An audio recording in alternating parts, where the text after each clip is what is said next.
President Trump is finishing his first year in office with a bang, with Congress passing legislation to overhaul the nation's tax code. And despite his low popularity and his drama-filled White House, Mr. Trump has done what many of his predecessors haven't: he's fulfilled many campaign promises. The House and Senate approved the GOP-sponsored tax plan last week, which includes a repeal of the Obamacare individual mandate. In early December, the Supreme Court allowed his proposed travel ban to take effect amid a series of legal challenges.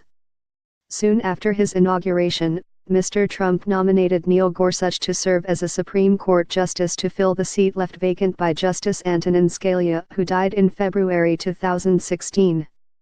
The Senate confirmed him in April in a 54-45 vote in a simple up or down majority vote.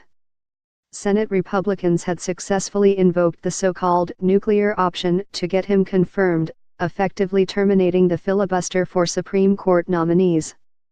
Tax overhaul. With the help of the Republican-controlled Congress, the president celebrated the GOP-sponsored tax plan last week and signed the bill into law on Friday.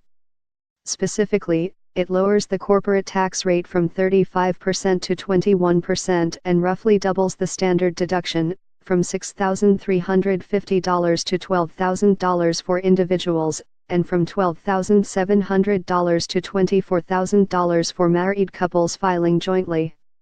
It also keeps 7 individual tax brackets, among other things travel ban. The Supreme Court said in early December that the latest version of Mr. Trump's travel ban could take effect. In September, he had signed a new proclamation that places new restrictions on travel to the U.S. as his previous ban was set to expire. The latest ban in effect applies to Chad, Iran, Libya, Somalia, Syria, and Yemen.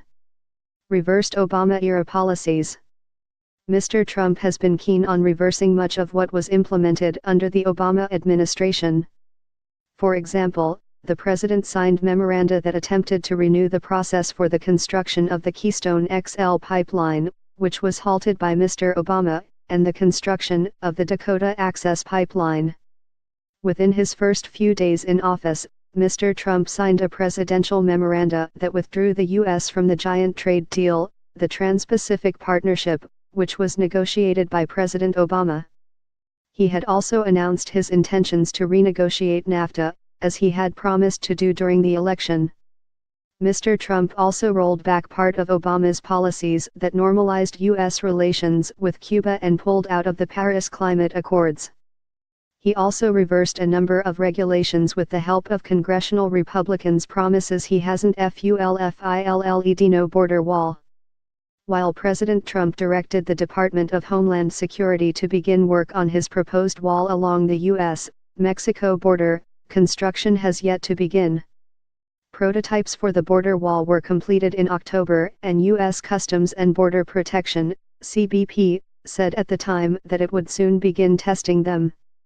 The administration may be preparing for the wall, but Congress has not allocated funding for it. Funding has been repeatedly blocked by Democrats whose votes Republicans need for spending bills in the Senate. Spending legislation requires 60 votes to advance in the upper chamber and Republicans only have 52 members. It's unclear if Mr. Trump will ever have funding approved for the wall, especially with lawmakers approaching the 2018 midterm elections Obamacare repeal. Congress was not able to deliver Mr. Trump a full repeal of the 2010 health care law, even under the budget reconciliation process that only requires a simple majority vote for certain legislation in the Senate.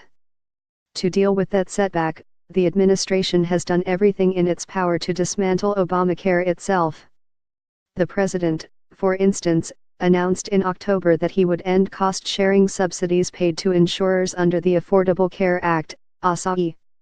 In the tax measure, Congress also repealed the law's individual mandate infrastructure. Infrastructure appears to be next on Mr. Trump's agenda. As he signed the tax bill, he told reporters, "Infrastructure is by far the easiest. People want it, Republicans and Democrats. We're going to have tremendous Democrat support on infrastructure, as you know.